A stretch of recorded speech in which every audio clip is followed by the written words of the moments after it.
દોસ્તો નમસ્કાર, હું પ્રયત્કર કાનડિયા. મારી સાથે છે મારા મોટાભાઈ રજનીભાઈ અને હું બંને ગઢા ગામમાં જન્મેલા. અમે ભાઈ દોસ્ત મસ્ત. મિત્રો, મેં અમારા જીવનનું શૈશવકાળનું એક સરસ પંક્તિઓ રૂપે રજૂ કરું છું આપની સામે કે ભાઈ ભાઈનો પ્રેમ કેવો હોય છે, ભાઈ ભાઈ નાનપણથી કેવી રીતે જોડે રહેલા છે, એના સંદર્ભમાં વાત કરીશ.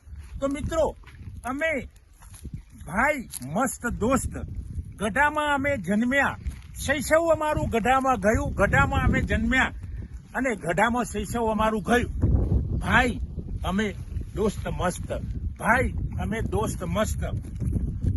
ગઢાના વાંઘામાં અમે નાતા, સાથે તરતા, ધરામાં પડતા ડૂબકીઓ મારતા, કેમ કે અમે દોસ્ત મસ્ત.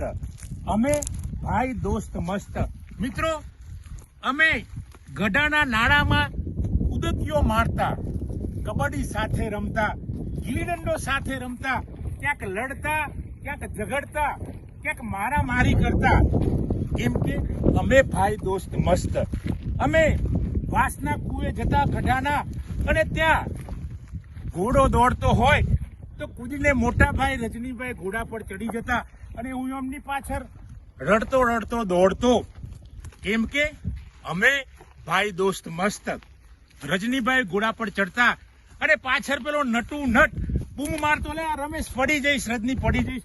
ત્યાં જેસંગો કાણી આંખ કરીને બોલતો, એટલે પડી જશો બે ભાઈ, પણ ભાઈ છોડતા નહીં અને અમે બંને ભાઈ ઘોડાની પાછળ દોડતા, કેમ કે અમે ભાઈ દોસ્ત મસ્ત. મિત્રો, અમે ભાઈ દોસ્ત મસ્ત. મિત્રો, સવારે વહેલા 5 વાગે રજનીભાઈ ઉઠી જતા અને મને ઉઠાડતા અને અમે જતા ઉકરડા ફેદતા અને વીણતા ડોકા. અમે જતા ઉકરડા અને વીણતા ડોકા. રજનીભાઈ પોટલી બાંધતા ડોકાની, પૂરેટું બાંધતા ડોકાનું અને અમે નીતરતા ગાય ભેંસના છાણ મૂત્રથી. આ નીતરતા આવતા ઘરે અને બા રોટલા બનાવતી, કેમ કે અમે ભાઈ દોસ્ત મસ્ત. મિત્રો, અમે નાનપણમાં ખાટલા પાથરતા સાથે. 3 દિવસના વારા હોય, સોમ મંગળ બુધ રજનીભાઈનો અને ગુરુ શુક્ર શનિ મારો, રવિવાર કોનો, કેમ કે અમે ભાઈ દોસ્ત મસ્ત. રવિવાર ફાધર ઉકેલ કાઢતા, શિક્ષક ફાધર. આ રવિવારે રજનીકર પાથરશે, બીજા રવિવારે પ્રયત્કર પાથરશે, કેમ કે અમે ભાઈ દોસ્ત મસ્ત. મિત્રો, સાથે 7મા ધોરણ સુધી એક સ્કૂલમાં ભણ્યા અને અમે પરણ્યા પણ 2 બહેનો સાથે, કેમ કે અમે ભાઈ દોસ્ત મસ્ત. મારા ભાભી નૈના ભાભી, મારા પત્ની વિજયા, બંને બહેનો મામા ભાઈના. કેમ કે અમે પરણ્યા, કેમ કે અમે ભાઈ દોસ્ત મસ્ત. મિત્રો, આમ ને આમ અમારી સફળ ચાલતું રહી. ગામમાં જતા, કથામાં જતા, સત્યનારાયણની કથામાં જતા, પ્રસાદી સાથે લેતા અને પ્રસાદી એકબીજાને વહેંચતા. વધારે રજનીભાઈ પાસે આવ્યો તો અડધી મને આપતા, કેમ કે મારા ભાઈ મસ્ત. રજનીભાઈ કઈ નવા કપડા લાવતા તો એકાદ દિવસ પહેરતા અને કહેતા, લે ભાઈ નાના ભાઈ તું પહેર, કેમ કે મારા ભાઈ મસ્ત. અમે ભાઈ દોસ્ત મસ્ત. મિત્રો, અમે ભણવામાં પણ સાથે રહ્યા. અમે બંને ભાઈઓએ લો સાથે કર્યું, LLB સાથે કર્યું. ભાઈ એક પ્રસિદ્ધ વકીલ બની ગયા અને મને વકીલાતમાં રસ નહીં એટલે હું બન્યો પ્રોફેસર, કેમ કે અમે ભાઈ દોસ્ત મસ્ત. મિત્રો, આમ ને આમ અમારી જીવન ગાડી ચાલતી ગઈ. મા બાપની સેવાનો સમય આવ્યો તો હું જોબ કરું બહાર. રજનીભાઈ અહીંયા પ્રેક્ટિસ કરે એડવોકેટની. તો ભાઈ કહે હું સેવા કરીશ, તમે ચિંતા ના કરો, કેમ કે ભાઈ મારા મસ્ત, ભાઈ મારા દોસ્ત મસ્ત. મિત્રો, આમ ને આમ જીવન નૈયા ચાલતી ગઈ અને રહેવાનો ગામના ખેતરો અમારા હતા. તો ખેતરોમાં ભાઈ કહેતા કે તું ચિંતા ના કર, કેમ કે હું તારો ભાઈ છું મસ્ત. મિત્રો, અમે ભાઈ દોસ્ત મસ્ત અને આમ ને આમ અમારી જીવન નૈયા ચાલતી ગઈ અને જ્યાં પણ અમે જઈએ, કોઈ પણ જગ્યાએ તો સાથે જ હોઈએ. લગ્ન પ્રસંગ હોય, મરણ પ્રસંગ હોય અથવા તો કોઈ ફંક્શન હોય તો અમે બંને ભાઈઓ સાથે હોઈએ, કેમ કે અમે દોસ્ત મસ્ત. અમે ભાઈ દોસ્ત મસ્ત. મિત્રો, જ્યાં પણ હોય, કંઈ કામ કરવાનું હોય અથવા તો સાથે મળવાનું હોય તો ભાઈ જે ફાઇનલ કરે અથવા તો હું ફાઇનલ કરું તો અમે સ્વીકારી લઈએ, કેમ કે અમે ભાઈ દોસ્ત મસ્ત.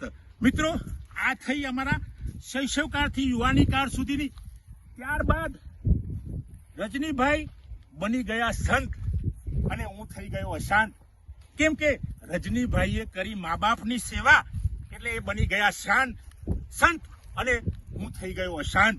પણ મને ખૂબ આનંદ થયો કેમ કે અમે ભાઈ દોસ્ત મસ્ત ભાઈએ મા બાપની ખૂબ સેવા કરી અને એ બની ગયા શ્રવણ. આજના શ્રવણ બની ગયા, ચાલુ સમયના શ્રવણ બની ગયા અને એ શ્રવણ કાવડ લઈને ફરતો ને ભાઈ ખુરશી લઈને ફરતા, ખાટલો લઈને ફરતા. કેમ કે અમે ભાઈ દોસ્ત મસ્ત. મિત્રો આ મેં વાત કરી પદ્યની, હવે હું થોડી ગદ્યની વાત કરીશ. મિત્રો મારી સાથે છે મારા મોટા ભાઈ રજનીભાઈ, ખૂબ જ દિલદાર ઉદાર માણસ. રજનીભાઈ હંમેશા અમારા માટે કંઈક કરતા ગયા છે, પરિવાર માટે કંઈક કરતા ગયા છે, સમાજ માટે કંઈક કરતા ગયા.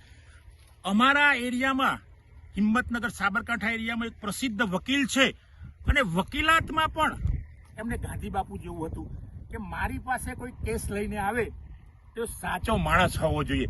તો આવા બાપુના વિચારો ધરાવતા સંત કક્ષાના માણસ રજનીભાઈ, મારા મોટાભાઈને હું વંદન કરું છું. સમાજ સેવામાં કોઈ પણ બાળ સેવા હોય, સમાજ સેવા હોય, શિક્ષણની સેવા હોય, ધાર્મિક સેવા હોય તો સાયન્ટિફિક રીતે સમાજને પોતાનું સેવા પણ પૂરી પાડે છે.